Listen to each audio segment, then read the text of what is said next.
Nuestro invitado de hoy es economista y nació en Quito. Compañero de facultad de Rafael Correa, fue ministro de Economía y Finanzas y ministro coordinador de Política Económica en su país. Dirigió además el Banco Central de Ecuador. En las presidenciales de su país, que finalizan el próximo 13 de abril, acompaña a Luisa González como candidato a vicepresidente en la fórmula del movimiento Revolución Ciudadana. A vueltas con Diego Borja. Diego Borja, bienvenido a Canal Red. Gracias, Pablo. Un gusto estar aquí. Bueno, Ecuador está en vilo, 13 de abril, segunda vuelta de las elecciones. Te quiero pedir que nos dibujes los dos escenarios. El primero, el pesimista. ¿Qué pasaría en Ecuador si Noboa vuelve a ganar? Bueno, hemos visto ya lo que Noboa ha hecho en un año y lo que ha dejado también de hacer, ¿no? Entonces entró él con una propuesta para enfrentar la enorme inseguridad que está viviendo el Ecuador, y lo que hemos visto es que la inseguridad ha aumentado. Los dos primeros meses de este año, enero y febrero, han sido los más violentos de la historia republicana del Ecuador. En seguridad, todos los indicadores muestran un enorme deterioro. En economía, peor todavía. El año 24 seguramente vamos a cerrar con un decrecimiento del PIB del 3.5%, la mitad de lo que fue el decrecimiento de pandemia, con una expulsión de trabajadores del aparato productivo gigantesca. Apenas 1 de cada 3 trabajadores tiene empleo adecuado.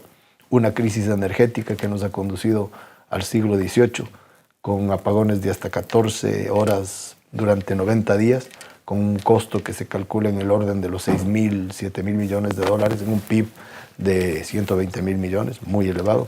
Una crisis de los sistemas de salud, de educación, en general una devastación institucional, social, económica. Y ese sería el sendero por el cual continuaría el Ecuador, porque en el modelo de gobierno que tiene Noboa no se ocupa del bienestar de la gente, del propio sistema productivo, sino más bien de un esquema financierista en el cual hay negocios rentistas con mucha corrupción. En medio de toda esta problemática que hemos vivido hay actos de corrupción inimaginables en otras condiciones, como un intento de privatización del mayor pozo petrolero, a favor incluso de empresas que podrían estar vinculadas a la familia Noboa. Compras dolosas de chalecos antibalas en medio de una enorme inseguridad, entrega de recursos a empresas que propusieron darnos equipos eléctricos durante la crisis y no se dieron y se perdió ese dinero. Es decir, una situación de corrupción, ineptitud, indolencia, una nueva ola migratoria, una verdadera devastación del Ecuador. La cercanía de Noboa con Estados Unidos es innegable. De hecho, nació en los Estados Unidos y los vínculos históricos de su familia y sus negocios con Estados Unidos son innegables. ¿En qué medida su cercanía no disimulada con Trump le puede perjudicar o le puede ayudar en esta campaña? Mira, no nos ha ayudado en lo más importante. La política migratoria tan violenta que tiene el gobierno de Trump ha significado que 32.000 ecuatorianos estén en lista de expulsión. Y esta forma como han sido expulsados es verdaderamente humillante e indigna. Son aviones llenos de ecuatorianos que vienen esposados, encadenados, como si fueran delincuentes. Y esa cercanía que supuestamente tiene el gobierno con el gobierno norteamericano no ha servido ni siquiera para pedir una expulsión en condiciones de dignidad. Entonces, si es que esa cercanía la hay, que creo que incluso eso está en entredicho, porque se hablaba de que él pagó para estar de invitado en la posesión de Trump, no nos ha servido a los ecuatorianos.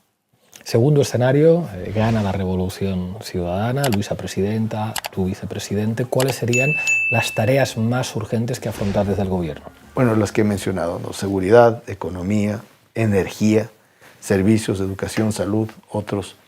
Y claro, las tareas inmediatas son hacerse cargo de un país devastado en todos estos ámbitos, con cifras que no son solo números, porque el momento que yo te hablo de que hace 4 días hubo un asesinato de 22 personas en un solo barrio de Guayaquil, es luto, es sangre, es gente que se pierde, hermanos, parientes, amigos, padres, hijos, ¿no? Entonces estamos hablando de devastación no solo numérica, de cifras, no solo de cosas materiales, como puede ser las pérdidas y las quiebras que se han dado por la crisis energética, sino también de vidas humanas que se pierden en esta delincuencia desbordada y también en esta migración desbordada.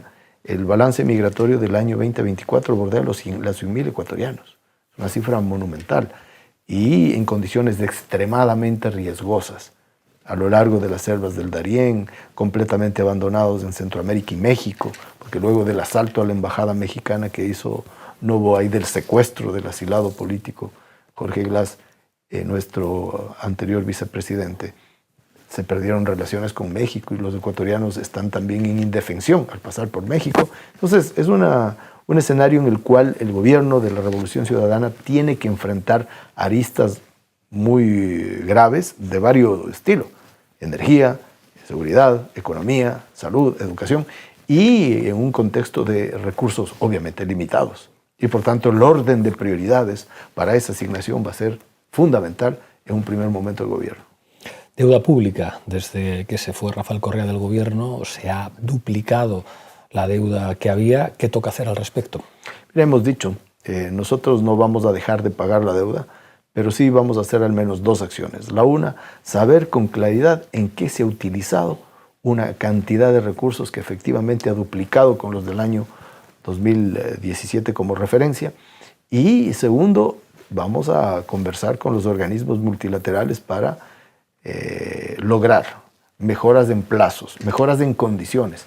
Sabemos que en montos no necesariamente eso es posible, pero sí en plazos.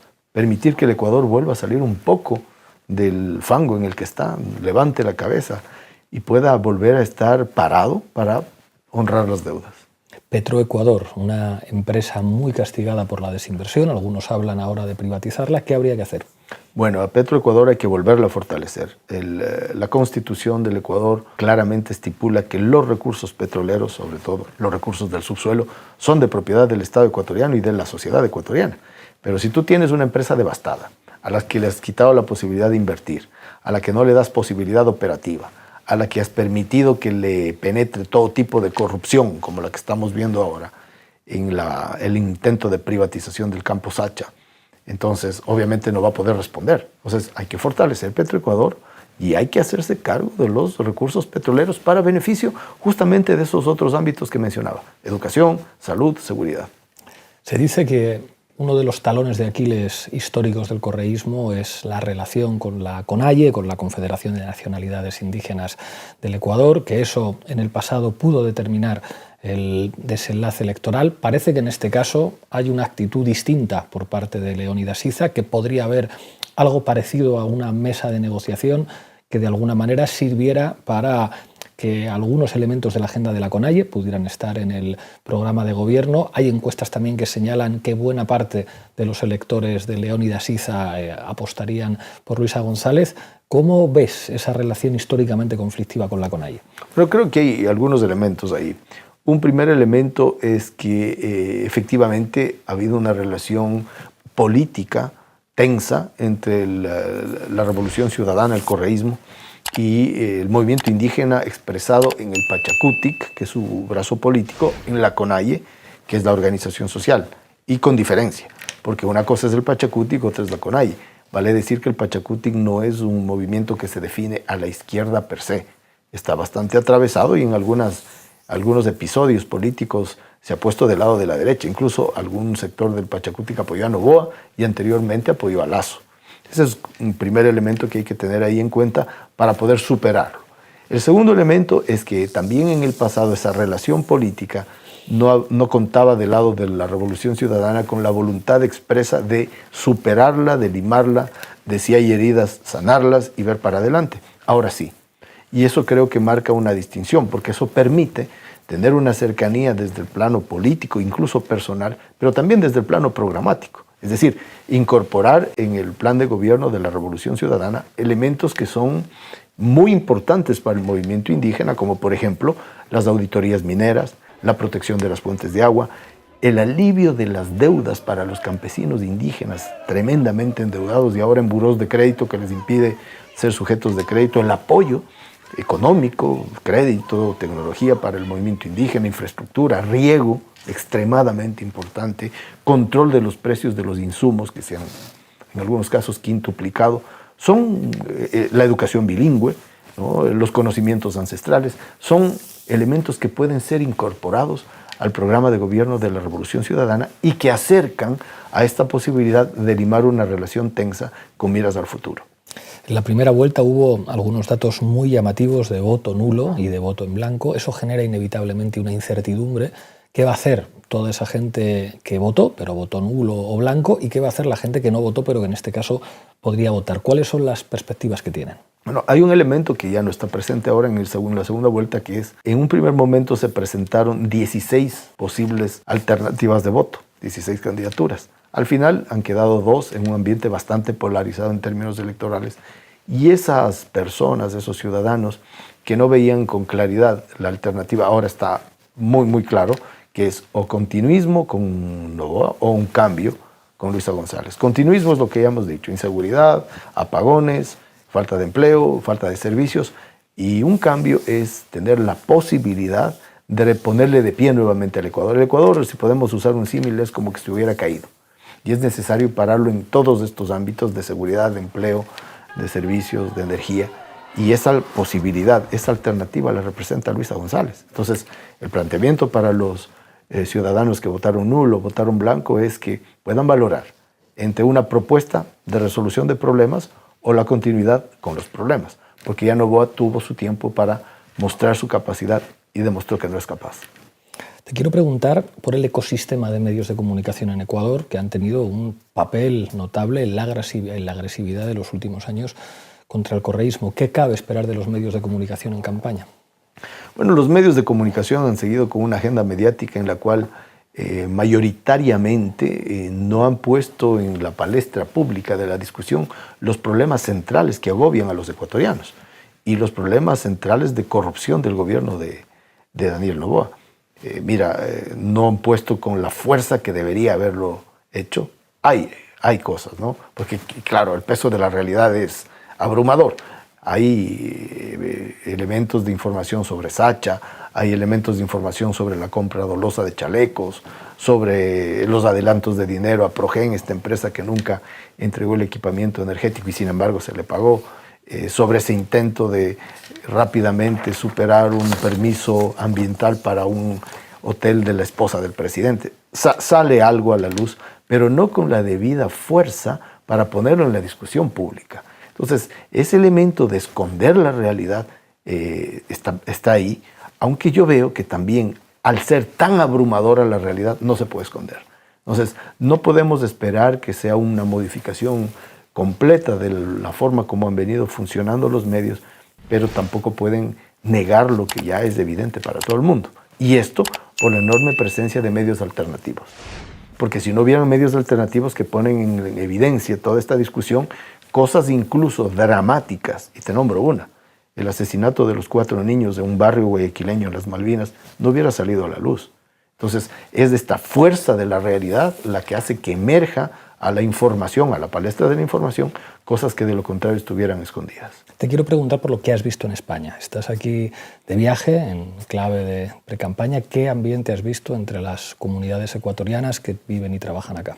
Mira, la mayor queja que yo he escuchado aquí en España y en Italia, donde tenemos la mayor comunidad migrante de Europa, es el hecho de que los servicios consulares son inservibles para los ecuatorianos. Se han puesto al servicio de la campaña de Noboa. Y esto no nos extraña porque Noboa está utilizando recursos públicos, está utilizando su condición de candidato a presidente para hacer campaña, incluso violando la ley, porque él debía, por ejemplo, haber pedido licencia sin sueldo para presentarse a elecciones y no lo ha hecho, y encargar la presidencia a la legítima vicepresidenta y no lo ha hecho. Entonces acá vemos que la fuerza consular se ha puesto al servicio de las elecciones, pero no al servicio de los ecuatorianos. Mira, abandono en cuanto a trámites. Se me han quejado aquí en España, hermanos migrantes, que para sacar un pasaporte, que antes lo hacían en 15 minutos, ahora esperan hasta 6 meses. Se nos han quejado de una ausencia absoluta del apoyo legal hipotecario, por un gravísimo problema con las hipotecas. Gente que ha perdido sus casas, sus pisos, como dicen acá, y sin ningún apoyo del gobierno. Había apoyos psicológicos para procesos de desintegración familiar dramáticos. No existe. Entonces, es como que la fuerza consular no existe como servicio para los ecuatorianos.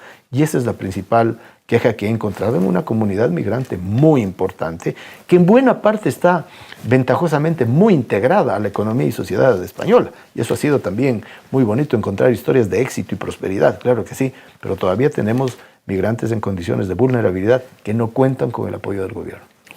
Quiero preguntarte por la valoración que hacen desde la Revolución Ciudadana de la situación, por una parte en los Estados Unidos, pero por otra parte en América Latina. Estamos asistiendo a un enfrentamiento de Estados Unidos con América Latina, en particular con México. Este domingo veíamos en el Zócalo una respuesta de Claudia Sheinbaum que, sin embargo, bueno, pues negociando han logrado que haya una suspensión de los aranceles que anunciaba Donald Trump. ¿Cómo ven un futuro, por una parte con Donald Trump en el despacho Oval y por otra parte con algunos países de América Latina con gobiernos progresistas, con México con una perspectiva pues, de prácticamente el sexenio entero, pero digamos otros países también como Brasil, como Chile, como Colombia con gobiernos progresistas? ¿Cómo valoran todo esto desde la Revolución Ciudadana? Varios elementos rápidamente. A ver, con el tema de Trump, el Ecuador lo está viviendo, está sintiendo esta migración que es histórica a los Estados Unidos y que hoy día se encuentra en condiciones de vulnerabilidad extrema por las formas violentas de la expulsión. Nosotros decimos, si la política migratoria va a ser una política antimigrantes, bueno, que esa expulsión sea en condiciones de dignidad. Eso es un elemento evidente para nuestro pueblo, para nuestros migrantes, para nuestra sociedad, concretamente viendo desde el metro cuadrado del Ecuador. Viendo un poquito más amplio, vemos una reactivación de una política de dominación directa, ¿no? Por ejemplo, este intento de Donald Trump de poner en cuestión la negociación del propio Canal de Panamá, el intento de tener políticas extremadamente agresivas con socios comerciales como es México, porque recordemos que México es parte del Telecán y sin embargo hay ahí un irrespeto a las propias normas de esa negociación. Y su intento también de convertirse en el adalid de una reactivación de las derechas con connotaciones autoritarias y fascistas, ¿no? Como es el caso de nuevo, violatorias de la Constitución, violatorias de la ley, haciendo tabla rasa del proceso democrático. Por eso fue muy importante la visita de los veedores electorales de la Unión Europea y de la OEA que pudieron poner en sus informes este tipo de comportamiento que viola evidentemente la Carta Democrática de la OEA, por ejemplo. Y eso es porque las derechas se creen prevalidas de este apoyo que representa Trump para América Latina y para el mundo. Pero creemos, por otro lado, que también esta presencia de Trump va a redefinir escenarios importantes que estaban anquilosados después de la Segunda Guerra Mundial. Por ejemplo, la participación de Europa. ¿Cómo va a ser Europa con la OTAN en esta condición nueva en la que Estados Unidos se pone casi que al margen de la OTAN? ¿Qué va a significar esto para América Latina? Porque he encontrado también acá en España una cierta vuelta a mirar de Europa hacia América Latina y eso me parece que abre unas oportunidades y hacia otros sectores, como la China, como los BRICS. Creo que iba a haber, como todo en la vida, una acción y una reacción, que no todo va a ser negativo. Diego Borja, candidato a la vicepresidencia de Ecuador, muchísimas gracias por acudir a Canal Red y buena suerte el 13 de abril. Gracias.